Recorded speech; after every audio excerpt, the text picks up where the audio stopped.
gentlemen, it's Amirul Shaki.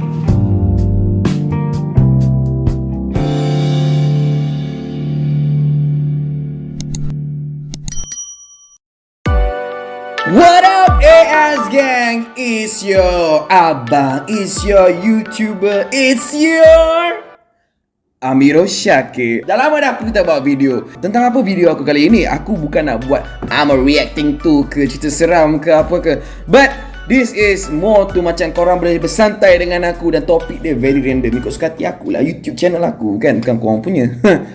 And jangan selalu sangat minta tiru suara daripada aku. Kalau aku banyak sangat bagi tiru suara tiap-tiap bulan, tiap-tiap tahun, lama-lama dia jadi tak eksklusif. Okay, it's not about tiru suara aku nak cakap. It's about Amirul Shaki. Botak. Kecoh juga kan. Orang ingat aku botak, orang tengok kat IG. Korang pun satu, follow lah Instagram baru aku. Walaupun bagi aku Instagram apps it's very sucks nowadays. So but don't forget to keep in touch, connect with me, keep up to date about me melalui my Instagram and my TikTok. Kenapa Amirul Shaki botak? Kenapa dia boleh botak? Siapa yang follow aku punya Instagram, siapa yang follow aku punya TikTok, dia confirm dah tahu kenapa. Okay, bulan Julai adalah bulan paling Amirul Shaki ni literally sakit. Kenapa juga Amirul Shaki tak boleh konsisten buat konten dekat YouTube ke, kat TikTok atau Instagram? Sebab dia pemalas. Dia macam ni lah Aku bagi korang clue sikit je. Sebab aku tak boleh bagi banyak hint. Aku nak kena save sikit untuk konten horror gang. Okay, kita cakap terus terang je lah Aku disihir oleh seorang individu yang tidak bertanggungjawab, okay, yang telah menyihir keluarga aku daripada tahun 70-an. Maksud tahun 1970. Okay, so it's almost 52 years dah sebenarnya, kira-kira ni sebagainya. Siapa yang disihir akan ku beritahu dalam konten horror gang. Tapi korang perasan tak, kadang-kadang Amirul Shaki ni tiru suara, kadang-kadang dia main yoyo, kadang-kadang dia menari, dia menyanyi, dia berlakon dan sebagainya. Kenapa? Satu, saya memang suka try a lot of things. Saya suka explore.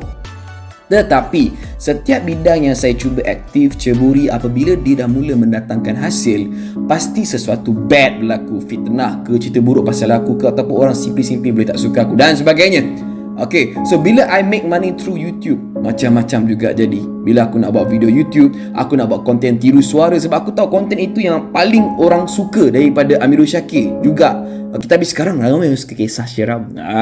Tetapi apa pun aku sedang aktif, ada saja gangguan untuk tidak aku boleh teruskan.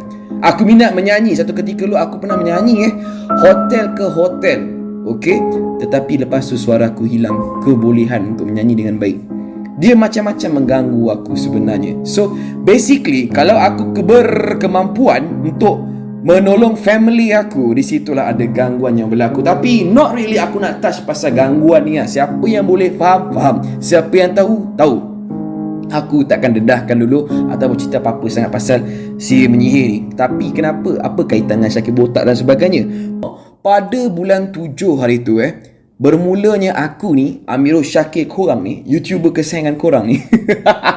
Aku tak sihat. Tak sihat yang sebenarnya bermula dengan demam infection. Aku ada infection dekat dalam mulut. Okey, yang macam tonsil, tapi tonsil kau tu ada putih-putih, boleh nampak sebenarnya. Ada banyak bintik-bintik putih tu kan. So aku kena demam tu pada, memang betul masuk bulan 7.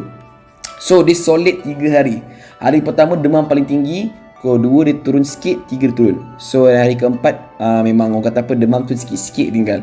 Tapi belum sempat aku baik daripada demam tu kan, kita mesti ada di frasa yang kau tengah recovery, betul? Tak sempat aku baik yang ini, tiba-tiba aku sakit kepala sinus. Okey, aku memang daripada kecil ada migraine. Siapa yang tahu migraine ni bukan sakit kepala biasa, tetapi sinus punya sakit kepala pula, mungkin dia tak se-sharp migraine, tapi dia sangat mengganggu. Sinus ni dia berkaitan dengan pernafasan dan ada angin yang pelik, ada satu pressure yang terlampau kuat ditahan kat sini. Ibaratnya kalau saya solat ke apa ke, sujud atau rukuk kan, kita akan darah kita turun, kita akan rasa sakit. Rasa macam otak kita bertemu dengan tengkorak, tapi ada benda angin pressure kat sini. Susah saya nak explain. Siapa yang pernah kena tahu, dan dia tak simpi-simpi boleh hilang. Maka masa 7 hari kau bayangkan dengan akan mengganggu oksigen otak kau akan jadi slow. So banyak juga benda-benda yang aku nak buat tak boleh buat. Nak buat video ke, nak orang bagi job ke apa, jadi susah. Saya juga buat partner ekstra, berlakon di luar dan sebagainya. Banyak job saya terpaksa tolak. Nampak tak ada efek kat situ? Slowly we getting there. Kenapa Amirul Syakir boleh botak? Sampailah hari ke-7. Sebab saya pernah kena benda ni memang hari ke-7. Sakit kepala sinus ni akan hilang sendiri. Masuk hari ke-7 guys, saya drive untuk bawa parents saya pergi ke Nissan di Seremban. Okay, so daripada Sepang, rumah parents saya drive nak bawa ke Seremban 2 Seremban 2 ke Seremban dekat Nissan. Okay, my mother involved with an accident. So kereta tu kira total loss lah sebenarnya. So nak pergi tengok kereta tu, baru aku drive dalam 15 ke 20 minit, suddenly tangan aku sejuk tau. Pegang steering tu tiba-tiba sejuk. Bila tapak tangan kita sejuk yang mengejut, dia macam ada habit automatically kau akan pegang dahi kau, kan? Macam pegang panas gila. Terus aku macam, nak demam ni. Apa pasal pula, apa punca dia kan? Dah lah baru, dah lah itu demam mulut sampai infection bagai tu. Lepas tu kena pula sakit kepala sinus, tiba-tiba aku kena demam ni. So aku macam, okay tak apa kot. Kita kadang-kadang bila kita pegang, kita boleh expect tau, okay malam ni ke esok aku demam. Kita boleh tahu dah benda tu dia akan build up. Tetapi nak jadikan cerita, aku sampai dekat Nissan tu saja, aku tak mampu untuk borak dengan parents aku ataupun tolong banyak parents aku dari segi nak rakam kereta tu punya keadaan. Dan masa dia tengah berborak dengan orang Nissan, aku duduk kat tepi AS gang semua. Aku duduk kat tepi longkang yang aku bersila, tak ada tempat duduk, aku sanggup duduk sebab aku dah tak boleh nak berdiri. Pada hari yang sama, my abah ada appointment berbekam. Okay, bekam dekat Ryan Nilai. So daripada Sepang kita pergi ke Nissan Seremban. Now kita nak pergi ke Nilai. Okay, dalam perjalanan ke Nilai tu pun kita orang sampai agak awal. Kita orang decided untuk sembahyang dan makan. Semasa saya dekat masjid area Nilai tu, saya lupa masjid apa nama dia, tapi area Nilai, dah lepas ni wuduk dah confirm geng. Kalau kau demam mesti kau menggigil lo. Lepas semayang lagi aku macam dah rasa dah lain macam. Tapi aku still mau makan. Bila aku makan, aku pergi ambil pula nasi campur tu. Lauk dia ikan keli cili api, masak lemak cili api. So jadi extra pedas.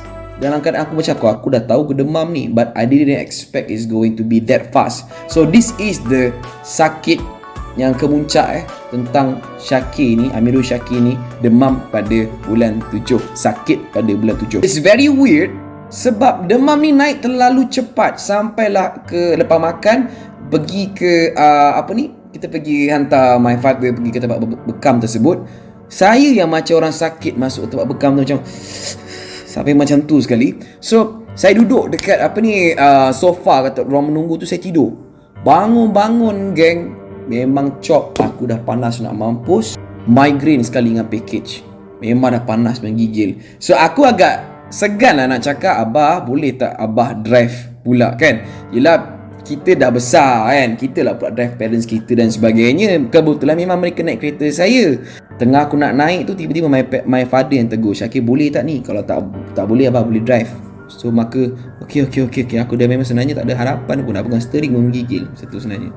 So aku duduk belakang. So my mom and my father duduk depan, aku duduk belakang. Ketika itulah saya dah rasa this is not good. Aku dah tak pandang dah aku punya phone dan sebagainya. Memang tak tengok apa-apa. Everything is pening. I just want to get some rest, sleep. Energy aku drain teruk punya. Aku dah tak ada rasa ada kudrat. Tu perkataan dia. Aku dah macam memang tak rasa macam aku dah tak ada kudrat langsung ke. Demam ni kenapa laju sangat naik ni mendadak. Dalam perjalanan, masih lagi dalam kawasan Nilai, aku dah mula muntah. Masa tu pula aku, korang perasan tak sekarang kat Malaysia, saya tak tahu kawasan lain, tapi dekat Sepang, dekat Seremban, apa semua kawasan Melaka, mana-mana Shell ke Watson ke apa ke, kita dah macam dihabiskan ataupun diholkan stok Panadol. I don't know. Aku migraine, demam ke apa ke, minta maaf bukan untuk condemn apa-apa. Produk ataupun brand lain memang tak jalan dengan aku kecuali Panadol, especially Activas, Panadol biasa. Dua ni I always prefer Panadol biasa, second baru Activas. If I have another choice, extend dengan yang Panadol apa tu yang boleh absorb tu.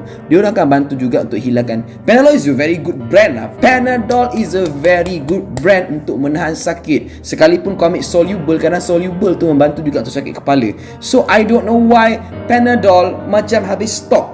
I don't know what's going on, okay?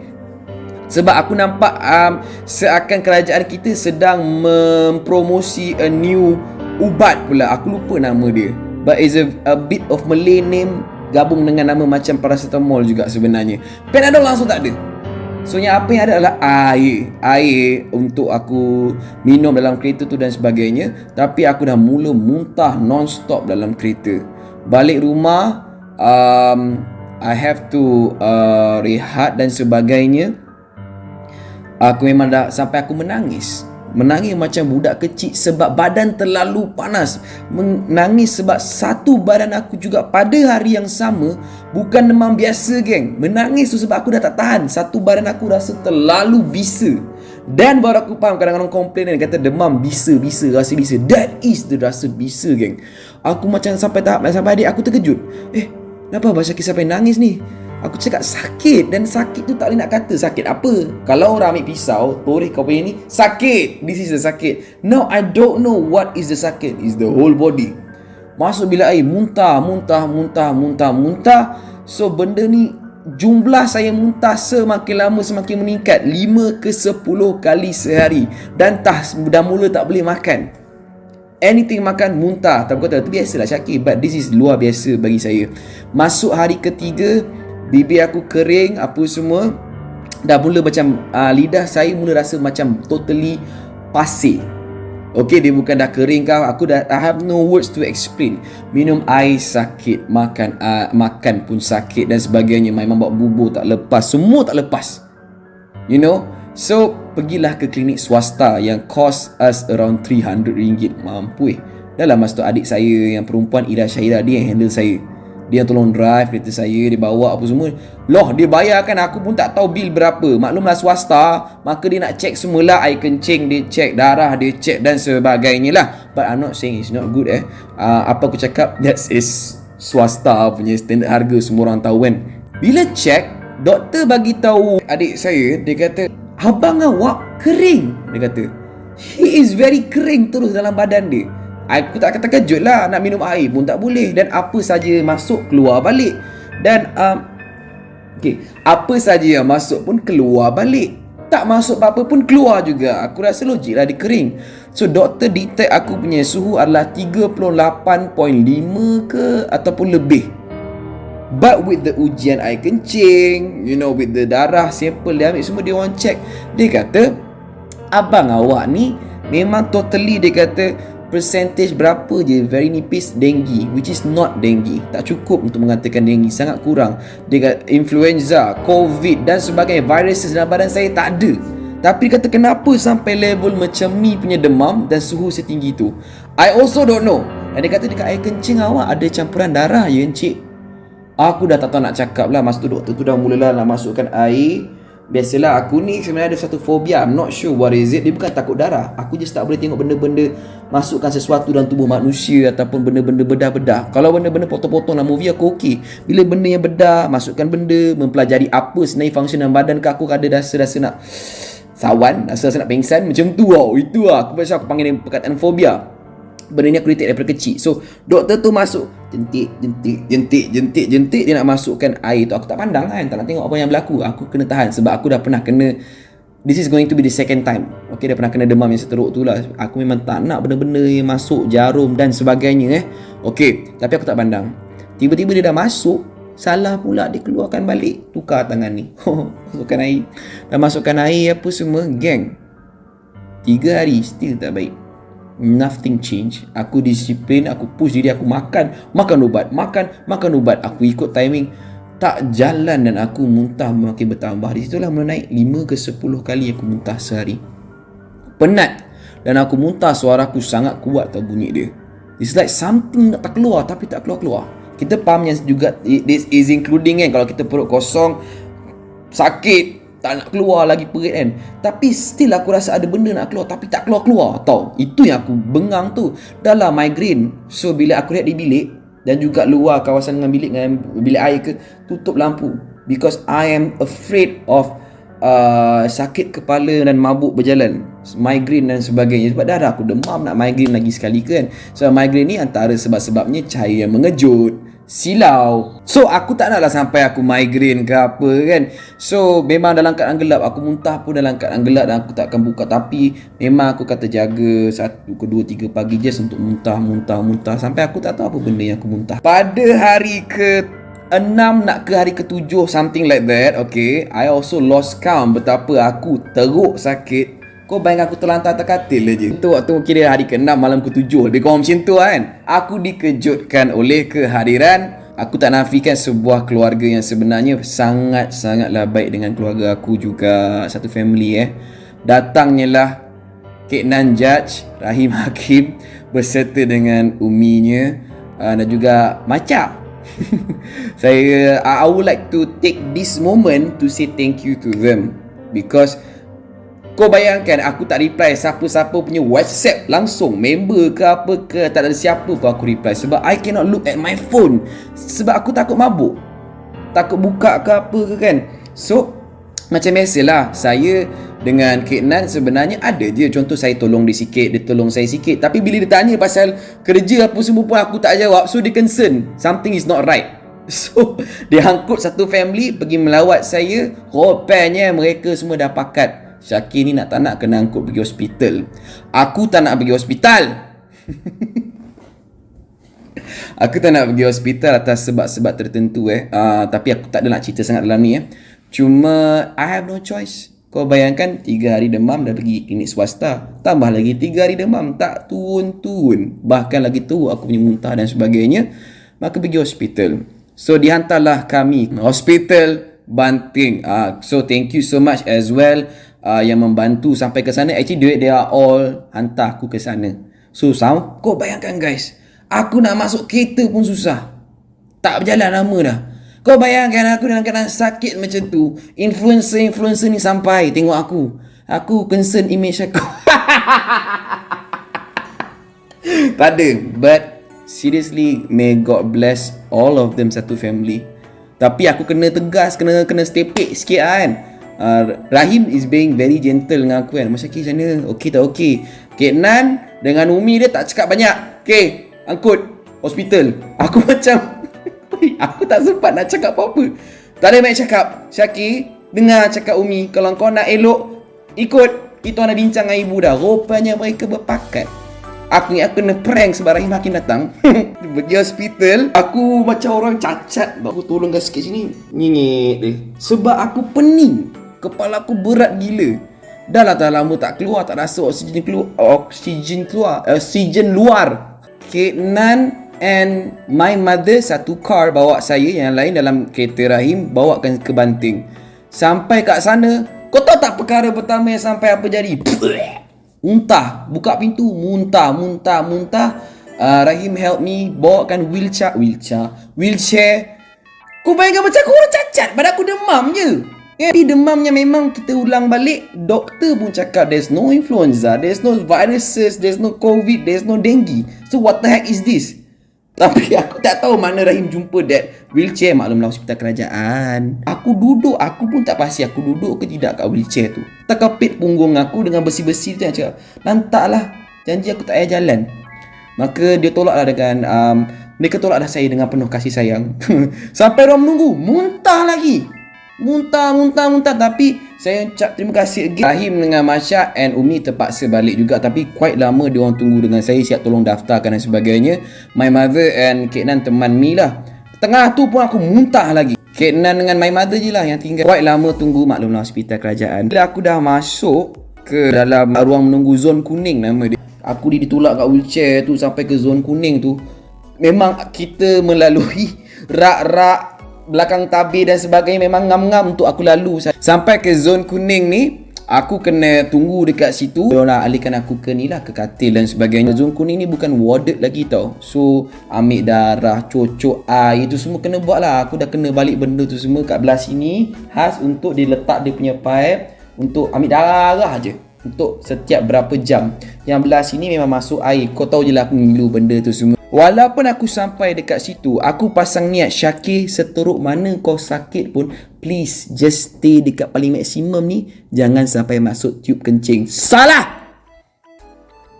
shout out tau kepada semua nurse-nurse, pelatih-pelatih, pekerja-pekerja hospital Banting. Korang terbaik tu. Aku tengok korang buat kerja tak ada siapa pun mengular. Semua tahu what they been doing. Pesakit kat bawah kecemasan non-stop masuk weh. Kaki patah lah, tangan tak ada lah apa. Budak kecil nangis-nangis semua. Budak kecil umur 3, 4, 5 tahun semua ada. Non-stop. Aku tak banyak komplain, aku banyak diam aja. Sampailah bad news kepada aku. So encik nanti akan dipasangkan dengan tube kencing. Maka aku daripada muka tak larat siasa tu, tiba-tiba je aku macam tak nak. Terus je aku cakap tak nak. Sakit Kenan masih berada di situ. Dia terdengar, doktor, patient refuse CDC. Aku ternampak Kenan ni patut dia dah tengok aku okey semua, dia akan keluar lah bagi tu my mother. No, dia pergi tengok kat doktor. Aku cakap apa? Aduh, dia tanyalah tu. Lepas tu tanya, kenapa lah tak nak ni CDC? Aku cakap sakit tahu tak? Memang tak aku memang tiba-tiba buat attitude aku tau. Bila dah dibincang-bincang dengan seorang brother ni kan, dia cakap memang sempoi gila brother tu, handsome. Tapi dia boleh buat deal dengan aku. Dia kata melainkan kalau encik sanggup, encik memang boleh semuanya boleh bangun pergi toilet sentiasa sukat air kencing, kami kena tahu berapa banyak air masuk, berapa banyak air keluar encik. Tak ada masalah. Tapi benda tu akan jadi problem juga. Tapi kalau encik boleh, tak ada masalah. Aku dah nampak dah masa depan aku kat situ agak gelap. Aku tahu aku tak rajin dan tak mampu nak buat benda ni, kan? Aduh, dan aku pula stres tengok sebab Kenan tak belah-belah lagi sebenarnya. Dia duduk jauh, dia tengok je kan.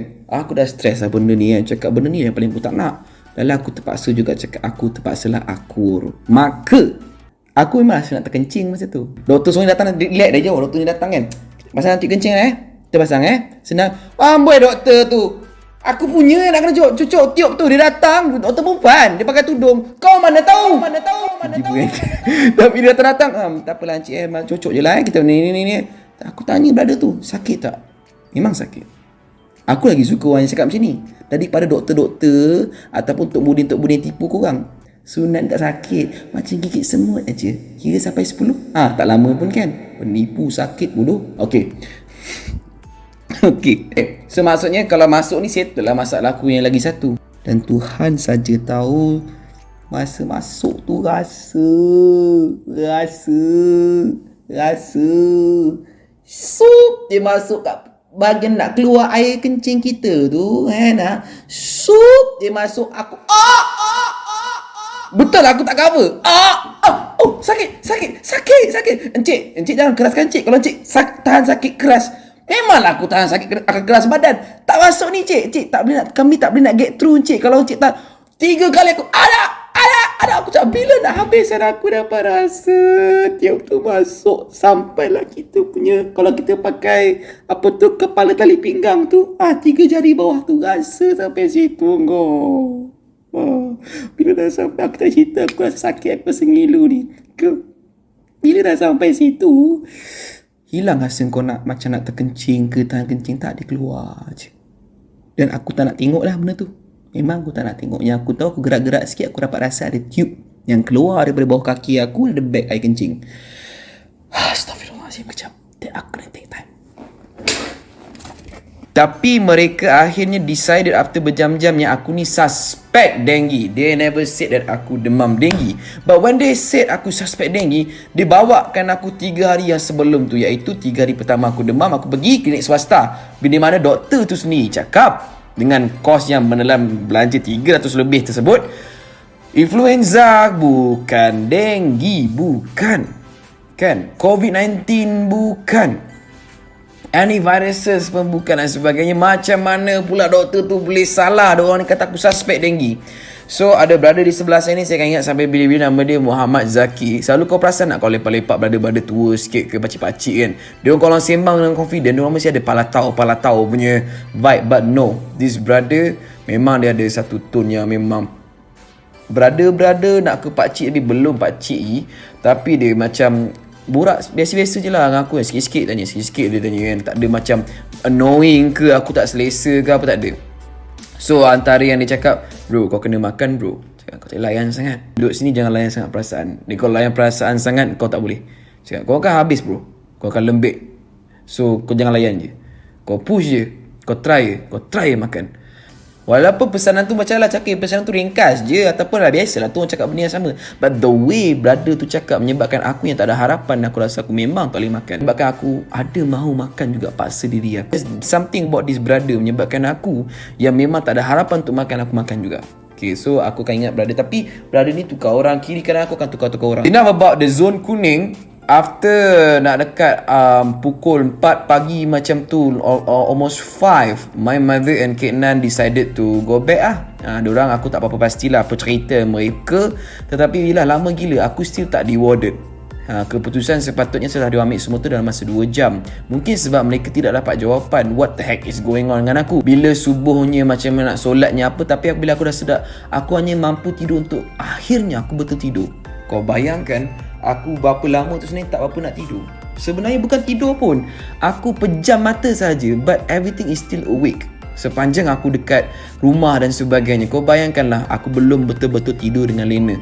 Dekat situ sekejap je aku terlena dalam 2 jam, almost 3 jam sekejap. Buka-buka mata dah pukul 7 in the morning, something like that lah. Aku tak apa-apa nak ingat. Kemudian datanglah shift-shift pagi ni, apa semua berkumpul with their doctors, with their penasihat, you know, ada pelatih dan sebagainya. Borak sampailah ke aku. Mereka lama-lama cakap, okay lah kita letak ini denggi je lah I do feel like, bukanlah aku ni berpengalaman sangat orang yang demam denggi. I don't think I demam denggi. Tapi it's just demam aku ni demam apa? It's too serious. Okay, it's too mengejut and it's too mystery kan. So akhirnya aku di-warded petang. Kau bayangkan datang kat situ dalam orang 2-3 pagi. Okay, selepas mereka tu semua hantar aku di-warded petangnya. Kira asar baru aku warded. Ni sebelum aku masuk warded, doktor ni bagi antibiotik, katanya letak dalam air aku. Dia letak dalam antibiotik tu, tiba-tiba bibir aku bergetar. Memang rasa benda bergerak, zup itu. Dan aku terus kuat gila aku rasa ubat tu. Okay, and then dia bagi lagi ubat antibiotik lagi, 2 pil yang berwarna ungu. Aku telan pula, tapi masa mula aku nak muntah. Aku muntah setelah lama juga aku tak muntah, aku muntah. Pada malam yang aku masuk tiup kencing tu aku sempat muntah lagi dalam 2-3 kali. Yang ni aku muntah again. Lepas tu lepas dah bagi antibiotik tu, awak akan di-warded dan sebagainya. Maka tolaklah aku dengan katil-katil sekali kan. Keluar dekat kawasan-kawasan. Dia macam hospital Banting ni, dia macam sekolah ni kawasan. Pada juga kau akan lalu kawasan-kawasan pejalan kaki dan sebagainya. Terdedah lah aku kata katil macam tu. Bukan wheelchair, aku dah memang tak boleh nak berjalan sebenarnya, satu badan sakit. Masuk ward, aku memang menghadap ke meja-meja nurse. Sebelah aku ni ada seorang orang India. Akhirnya aku nampak benda kosong. Masuk orang India, rupa-rupanya dia pun suspek denggi. Dia dah masuk ICU dah pun 5 hari dan baru dia masuk situ balik. So sepanjang dekat situ, again aku nak terima kasih juga Kek Nan is being very handy, orang cakap membantu, menyenangkan lagi daripada mak aku seorang aja nak kena handle semua benda. Dekat rumah aku tu pun sebenarnya ada hal lain. Okay, tapi tak bercerita lah kan. Mula nak lawan dah, kena minum air banyak dan sebagainya. Kau bayangkan, memang doktor baik kali pesan awak kena minum juices. Awak tak boleh minum direct air masak. Sebab dia kata memang aku takkan beli go punya, sebab rasa dia dan sebagainya. My mom sebenarnya tengah involved with this one product, okay, daripada Bravo punya company. So dia ada glucose tau. Dan glucose tu dalam sachet. Rupa-rupanya minum benda air manis pun problem bagi aku. Sebab lepas tu manis tu akan tertinggal dan dia sangat tak selesa dalam lidah. Lama-lama aku bijak sikit. Glukos tu aku bagi 2. Dan setiap kali aku minum minum direct geng. Aku kena tuang dalam air yang memang cawan orang kahwin yang murah-murah tu kan. Tapi dia ada letak 100ml, 200, 300. Dan setiap kali kita minum, kita kena catat. Siapa yang ada pengalaman demam denggi, aku rasa tahulah benda ni. Malam tu juga ada satu pesakit berbangsa India. Dia kata dia gila ke apa entah. Asyik nak bangun nak balik. Sampai nurse tu bergaduh dengan dia bergaduh dengan nurse. Tapi dia tak bertindak agresif sangat. Tapi benda ni berlaku depan aku yang tengah sakit sangat-sangat ni. Sebab aku cakap aku punya katil ni betul-betul menghadap nurse punya meja. So nurse ni membawang pun aku dengar. Seriously, tak berhenti bercakap. Perempuan bila bekerja stress, maka mereka bercakap non-stop. Bila sampai pukul 2-3 pagi patutnya tutup lampu, sasah dekat tempat aku tak tutup lampu, aku tak dapat nak tidur dengan baik sangat lah. Sebabnya lampu kat kawasan aku terbuka sampai besoknya. Tapi ada something vibe India yang sebelah aku ni pula. Dia cakap dengan awet dia kot. Nah, boleh mah. Nah, amal ni. Dia punya vibe, dia punya tone gitu yang menyebabkan aku macam, aku patut appreciate life. Banyak hikmah dia masa tu. Aku rasa bernafas dengan normal, nikmat. Sekecil-kecil tu. Kau dapat tengok keluar masa orang tolak aku kat katil tu, aku dapat hidup udara keluar sekejap. Terkena cahaya matahari sekejap. Nikmat, nikmat, nikmat. Kita tak sedar as a human being, kita kufur nikmat banyak tu. Dalam keadaan Allah tarik satu-satu kan. Aku nak makan secam, nak makan. Perut lapar, tak boleh makan. Nampak Tuhan tarik nikmat makan. Nak minum air yang tak bergula, bermasalah. Yang ada gula sikit, bermasalah. Nampak tak? Tuhan tunjuk kuasa dia. Pada ketika itu aku banyak muhasabah diri. Of course lah, kita ni kadang-kadang sakit betul-betul, baru betul insaf datang kan. Begitulah ceritanya. Tapi something hit me apabila aku cakap, aku ni macam seakan tak ada harapan lah untuk baik. Kalau untuk baik pun aku rasa lagi 7 hari baru baik. Aku tak nampak punca macam mana aku nak baik ni. Pada malam yang aku cakap aku mengalir mata tu jugalah cakap, ya Allah, aku tak nampak tu macam mana punca aku boleh sihat. Tapi kalau diizin kamu, aku disihat, aku discharge dan sebagainya, cakap, maka aku nak bernazar lah. Aku cakap, aku nak botakkan kepala aku ni. Masa tu pun rambut saya dah memang serabai teruk. Masa tu memang tengah panjang. Aku nak bela panjang maksudnya, tapi aku rasa macam banyak yang gugur. Mungkin akibat sakit, tak cukup makan, tak cukup air, ataupun ubat-ubat yang masuk dan sebagainya, bahan kimia. So gugur rambut saya, memang start gugur banyak masa tu. So memang, tapi tak adalah pula sebab gugur aku nak botak. Memang aku rasa aku perlu botak. Tapi masa tu non-stop aku meleleh air mata kan. Aku selalu doa benda ni, ya Allah, ya Tuhanku, kau itu sebenarnya penuh dengan kasih sayang. Tak ada apa yang boleh atas daripada kasih sayang kau. Maka pandanglah aku dengan kasih sayangmu. Bagilah kasih sayangmu. Kasihanlah aku minta kasih sayang tu. Aku tahu cakap mudah-mudahan aku sakit ni segalanya Allah ambil, kecuali jangan pulang balik lah. Dosa-dosa aku harap Allah ampunkan. Kita bukan orang baik kan, kita semua pendosa kan. Cara kita dosa tu berbeza-beza. So pada malam itu aku mula semangat. Aku cakap, kalau aku terus sakit, family aku yang dekat sana tu pula, dalam rumah tu, my father is a very busy man, bekerja dan sebagainya. Dan rumah aku tu dengan mak aku, dengan adik-adik perempuan aku dan sebagainya, siapa nak take good care of them? Dengan anak buah aku dan sebagainya. Tu cakap kat rumah tu tengah ada masalah lain. Aku cakap, tak apa Syakir, kau jangan fikir minum atau makan kerana diri kau kan. Buat benda ni, ingat family kau. Kerana Allah Ta'ala, sebab itu tanggungjawab aku. So aku push lah. Besok pun aku tak sabar tunggu makanan sampai, walaupun sebenarnya asalnya aku tak boleh nak makan. Tak macam mana brother Muhammad Zaki tu punya ada worded dengan aku. Dia dah lalu, bro, aku cakap, ya Allah, brother Zaki, aku panggil dia. Macam mana aku tahu nama dia? Sebab di baju dia tulis Zaki. Akhirnya aku dapat nama dia kan, brother Zaki. Dia cakap, macam mana kau? Cakap, tak tahulah brother kat sini. Aku tak bercakap langsung dekat ward tu. Akhirnya aku bercakap dengan dia. Kek Nan tidaklah berkesempatan sentiasa. Macam tu aku perlukan more glucose ke, aku perlukan air juices ke. Macam my mother and Kek Nan is not always available to help me. But shout out also to Serhan. Okay, Serhan ni memang supporters Kek Nan. Dan melalui supporters Kek Nan, dia kenal aku. Dan selalu bertegur, berborak dekat IG je. Dia memang tak, kadang-kadang tak miss live aku dan sebagainya. Tak sangka beliau lah yang pada waktu malam tolong hantarkan aku air. Aku dapat minum. Akhirnya kau nazak nak minum air masak, dapat minum air. Rupanya Kek Nan minta tolong Serhan yang duduk dekat je dengan kawasan hospital Banting tu, tak jauh pun.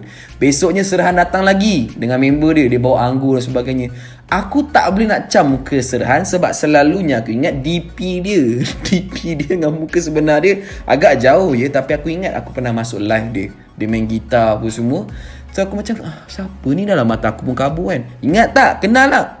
Sorry tu, aku tak ingatkan. Dia boleh biarkan aku tergantung tu. Dia letak dulu, dia borak dulu. Serhan Aku cakap okay. So borak. Pada hari yang sama juga, seorang doktor India, ini doktor yang monitor dengan doktor yang monitor. Maksudnya senior yang dah tua tu, punya doktor Indian juga, bersama dengan seorang doktor yang memantau. So dia akan pergi katil ke katil dan dia akan tanya, what are you concerned? So what do you think kalau benda ni terus, what should you do? Dia nak tengok jawapan-jawapan doktor tu. So dia bermula dengan India sebelah aku dulu, baru pergi ke aku. Selamat pagi ya, macam mana hari ni? Tanya pasal ada muntah ke, ada Everything ada soalan yang sama. Adakah aku mandi kat air terjun ni? Daripada zon kuning tu sampailah ke ward ni, semua akan tanya soalan yang lebih kurang sama. Ada berlepak dekat kawasan macam ni tak? Ada keluar tak? Ada berkaitan dengan benda air terjun. Aku rasa macam kena-kena dengan apa tu, yang kalau kat sungai tu kes air kencing tikus tu kan. So benda-benda soalan-soalan basic tu dia akan tanya-tanya. So aku kan jawab tak. Awak duduk di kawasan yang berisiko denggi ke? Tidak. Kawasan rumah saya berisiko tinggi pun tidak. Lama-lama kan doktor tu check betul-betul. Kan kita punya papan benda tu, dia tulis report-report kita tu kan. Terus dia borak antara doktor, tapi telinga aku terpasang walaupun slow dia cakap. Dia cakap macam ni, look at this. If you look at this carefully, this is not a pattern of a dengue person. Cakap, no, it's not supposed to have this kind of pattern. Pattern saya meningkat tu agak cantik. Walaupun saya sakit teruk, tapi consistent saya meningkat tu bagus. Dia cakap, you see, come, look at this. Sebab dia dah check saya beri dah masa tanya apa khabar semua. Look at his tongue. The moisture is very, dia kata, is very moisture. So, maka betul lah sebenarnya kita patah balik klinik swasta yang mahal tadi tu. Betul dia cakap, aku bukan denggi. Dan doktor itu tadi pun bercakap, walaupun among them aku terdengar, sebenarnya aku bukanlah demam denggi. So, korang dah faham kenapa Amirul Syakir ni botak. So, aku bernazar. Dan juga aku rasa macam membantu untuk keluar lah segala suhu ke haba yang nak keluar kepala otak aku. Dan doktor tu juga cakap, ini everything if you clean, cakap you can keep on like this. Dia kata minuman aku makin meningkat. Dia kata, you will discharge. Yalah, pukul 5 you discharge. Memang betul, Alhamdulillah aku discharge. So this is BC300. Benda ni memang macam nampak macam lotion biasa je, tapi bau wangi dia yang sangat wangi, tidak mengganggu pun otak aku macam pening ke migraine ke, langsung tak ada. This thing give me a lot of energy tau. BC300. Okay, aku nak joking, masa sebelum aku pergi warded tu, ada satu hari tu mak aku urut aku, badan aku pakai BC ni, aku dapat rasa a new energy is coming. Cuma tidak berterusan lah masa tu, sebab benda ni masih baru. Masa tu mak aku tengah cuba-cuba. And this thing juga Kak Nan beli. Dia ada try dekat Umi dia ada try kat adik dia ada try kat Ikali. A lot of miracle thing happen. Aku kan nak menjual ke apa kau kena check out Bravo BC300. Tetapi yang tadi aku minum tu, yang aku cakap untuk aku hilangkan sikit rasa yang masak, ada manis sikit, dia jual glukos juga. Nama dia Zanmin, something like that. And it does help me. Kenapa aku berani cakap macam tu? Sebab bila aku dah discharge, aku kena follow up dengan klinik kesihatan kawasan rumah aku. So 3 kali ambil darah, platelet daripada 77, dia keep on naik. So naik dia mendadak. Okay, daripada darah aku ternaik kepekatannya cair balik ke normal. So glukos tu sangat membantu. Dan aku tak stop juga, sebab Kak Nan selalu ingatkan aku, dah pakai ni belum? Sapu kat mana? Sapu kat kawasan kepala saya ke, mana-mana kawasan yang you rasa you want to sapu, it helps. So these 2 product lah yang aku cuba. Tak ada, ni bukan sponsor. Okay? Ni bukan sponsor. Aku nak tolong korang, kalau korang ada sakit ke apa-apa, please try. At least try this BC ni saja. Okay? Nak tahu mana korang boleh DM aku. This is the kemunca of the story. Thank you siapa yang tengok sampai sini, tolong komen. Bang, saya tengok sampai part ni. Saya tengok sampai part climax ni. Part climax tentang aku sakit ni guys. Satu benda mimpi ngeri yang tak sepatutnya aku hadap, aku kena hadap. Aku dapat tahu kena discharge, baru aku tegur India sebelah aku. Aku tanya dia, sorry, you pun discharge hari ni ke? Ya, dia punya family dia, makwa dia mungkin, ataupun isteri dia, saya tak tahu, dengan mak dia dah ada kat situ. So dia kata, dia discharge juga. Okay, I dengar you ICU sebenarnya. I'm sorry cakap, because I tak bercakap. I takut nak cakap sebab sakit. Doktor dah tanya baru I bercakap. Aku tanya dia, ni semua ni kan, sebelah sini apa geng? Isi air. Sebelah sini apa geng? Sini darah. Sini pun ada tampal apa benda tak, aku lupa. Memang lubang gak dia dah tutup. Dan tiup kencing. Lalu aku tanya dia, kalau kita discharge kan, ni semua siapa yang macam mana buka? You settle itu bill apa semua. Tapi selalunya of course lah, kalau penyakit macam ni percuma. Ada yang RM1 saja dan sebagainya lah kan. Hospital kerajaan kan. Okay, sampailah nurse yang datang bawa ubat. Okay, aku dengar arahan dia. Okay, aku follow. Datang seorang nurse ni, dia bagi tahu, ni nanti kalau awak dah sudah buka tube awak panggil saya boleh letak dalam ni apa semua. So saya dah bukakan ni. Excuse me, long tak aku. kita kena buka tiub kencingnya aku trauma ini sendiri.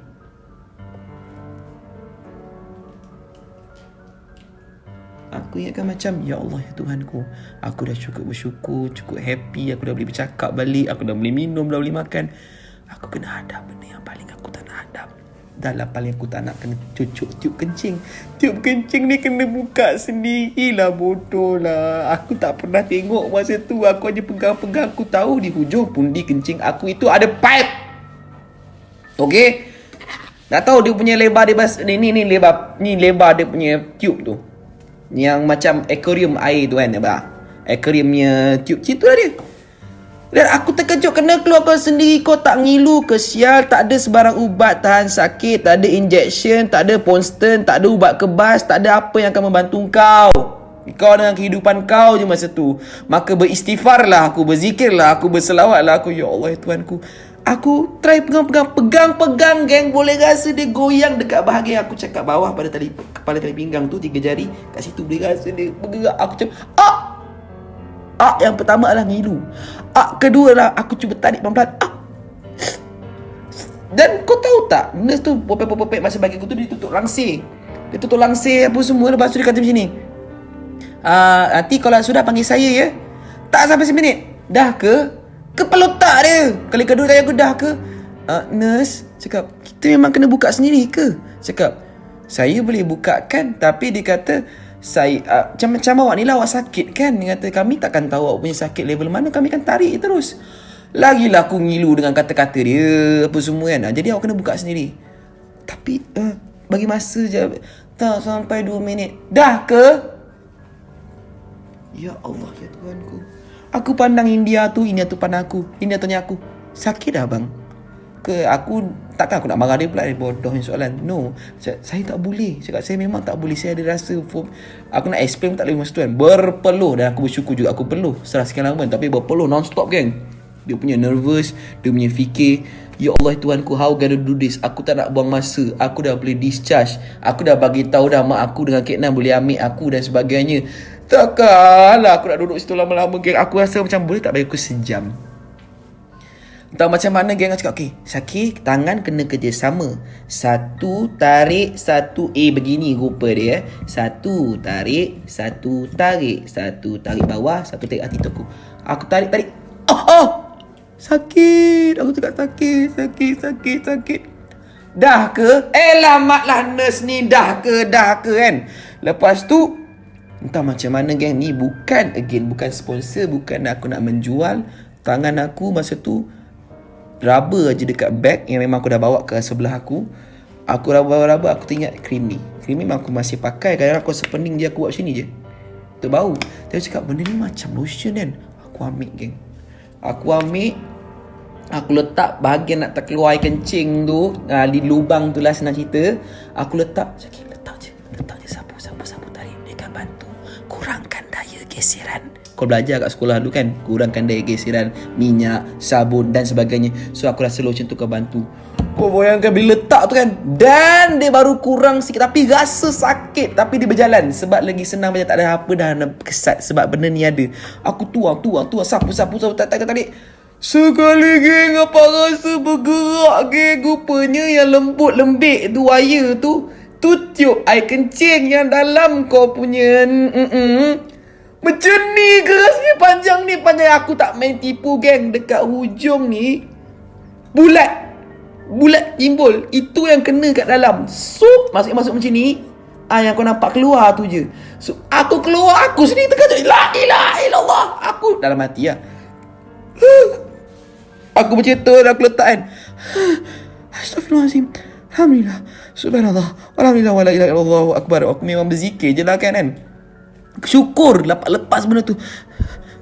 Lah, aku berhadap benda tu 1 minit lebih. Tak berbunyi pula nurse tu. Nurse tak jawab dah pula. Dah, aku cakap itu. Oh dah ke? Sini sampai. Okey, awak pula ya. India tu pula. Aku punya muka yang memang, Astaghfirullahaladzim, ya Allah, kau dah bagi aku hadap ujian yang paling aku tak nak hadap. Tapi aku termenung lah. what the heck happened? Rasa tu benda tu keluar daripada saluran kencing kau. So aku dapat rasa macam mana benda alah tu keluar. Yang macam mana kau tengok aku tunjuk pensel tadi tu. Tak, ni bukan cerita dongeng guys. Memang besar. Ini adalah yang keras punya part. Okay, bawah tu ada bulat yang memasuki dulu untuk dia menceroboh bahagian-bahagian puni kencing kau. Okay, memang panjang ni yang keluar sebenarnya. Dan the rest adalah yang lembut. Okay, so bila dah keluar tu, aku dah macam what the heck. Aku dapat rasa my tu sedang macam macam something baru macam lega, macam normal balik dan sebagainya. Aku tak pandang India tu. Bila nurse kata jagi awak punya giliran dan sebagainya apa semua. And then aku tak macam mana, aku terdengar macam dia buncit aku terturn dekat dia. Aku terturn dekat dia. Lepas tu macam dia pun dia pandang aku pandang dia. Dia kata sakit lah bang. Aduh, aku dah tak lara. Aku tengok orang pun aku tak sakit. Aku baru nak lega kejap kan. Macam mana aku nak tengok orang pula ni kan. So aku terus tak macam mana Syakir, bagi je lah ada lotion tu. Dalam hati aku, mak aku jual benda ni, macam mana aku nak explain apa benda ni kan, kau tak pakai pula, apa benda lah, macam-macam lah otak aku kan. Tapi aku tak fikir panjang lah, aku cut otak aku dah. Aku cut that thought. Aku tu dia macam, bro, tak pandang, macam saya cacah tak pandang. Bro, use this, cakap, it helps. Maksud, dia pun ambil. Kalau dalam produk iklan tu kan, macam gunakan ini. Apa ni? Dari situ dah moment dia. Tapi aku memang agak macho sikit sebab aku tak pandang dia. Aku dia ambil. Lepas cakap, aku bagi start saya tak pandang dia. You letak dekat situ betul-betul and you keep on sapu, tarik, sapu. Okay? It helps. Okay bro, okay dia juga kan. Tangan aku bagi start saya lagi. Sebelah tarik and keep on sapu kata. Tapi pakai lebih pun tak kisah. Aku pun tak pandang dia kan. Tapi nak jadikan cerita, kata kalau aku tadi tu makan masa 2 minit, dia makan masa 1 minit setengah saja. Tu beza aku dengan dia. Dan dia akhirnya keluar, dia pun tapi tak sekuat akulah. Tiba dia pandang aku. Dia angguk. Aku memang tak sanggup. Aku jeling ni tu kan. Lepas tu dia pun dah, nurse tu pun ambil belah. And bro, thank you so much it helps. Okay, tangan aku sini dah dapat lotion ni kan. Aku masih rasa macam aku nak kata seorang mangsa yang dinodai ataupun dicabul lah begitu. Yang cabul diri aku sendiri kan. Lepas tu dah buka tu kan, memang ngam-ngam kita nak discharge, kita nak buka. Aku baru ada selera nak bangun pergi toilet. Bangun setelah sekian lama tak turun daripada katil. Aku turun. Lepas tu aku nak start mandi apa semua aku ambil. Kebetulan dalam beg yang yang Kek Nan tak tolong Kek Nan tolong hantarkan tu, dalam beg tu juga ada shaver aku sikit. Aku buang lah mana yang boleh, sabun lah mana yang boleh kan, perlahan-lahan walaupun badan aku sakit kan. Tapi tak boleh mandi sepenuhnya, tangan masih bercocok ni pun masih bercocok dan sebagainya. Okey. So pengalaman aku cabut tiup kencing sendiri tu aku tak cerita kat siapa-siapa pun, tak tu cerita pun. Dah lepas pada tu baru aku cerita kat my mother dan sebagainya. Sampai aku cerita, sampai aku drive, sampai aku gigit steering sebab aku memang tak boleh tahan dengan cerita tersebut. Ni aku cerita kat korang pun korang tengok tadi macam mana gaya aku kan. Alhamdulillah, that is pretty much pengkongsian aku macam mana Amirul Syakir ni sakit dan penyebab dia botak. So korang doakan ada cepat sikit panjang. Tapi ada perubahan juga dari segi pertumbuhan rambut saya sebab saya sapu juga benda lah ni. Setiap kali lepas mandi saya akan sapu. Saya suka sapu kat sini sebab saya dulu memang ada botak kat sini. But we'll see the result lah, how it could help me with the pertumbuhan rambut dan sebagainya. Thank you so much tengok sampai habis. Kalau you guys terhibur dan ketawa, terima kasih banyak. Ia sangat berharga. Kalau korang terasa, maksudnya korang ada masalah jiwa. Don't forget to subscribe and become part of the AS gang. And thank you for watching your Amirul Syakir. Assalamualaikum.